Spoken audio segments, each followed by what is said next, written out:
No one seemed to use the purpose-designed amphitheatre or the seating tucked between houses. She served golfers and their friends at the Botanic Sunrise Bar, but the talk seemed to be about golf, golf, golf.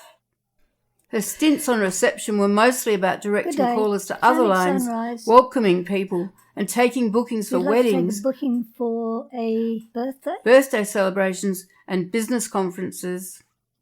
She had always wondered what it would be like to take the lids off houses one by one, as if they were dolls' houses, to see what the occupants were doing in the privacy of their homes.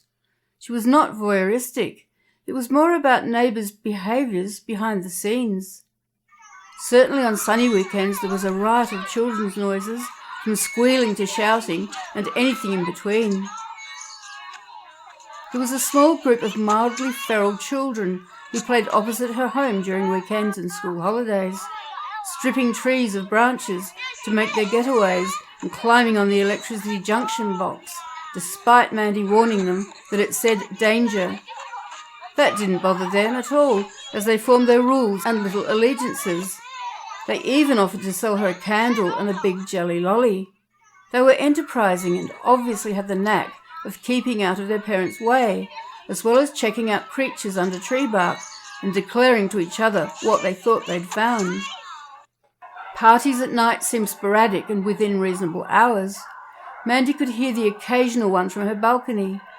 Sometimes she saw distant fireworks, heard possums on her roof, and sometimes saw bats flying across the skyline.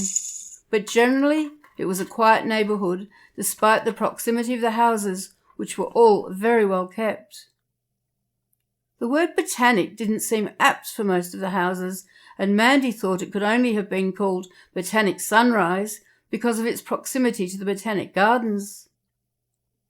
There was certainly scope for improvement, with most of the front gardens having only pebbles and a token few Australian native plants. There were quite a lot of succulents, rocks, and very occasionally a dried creek bed.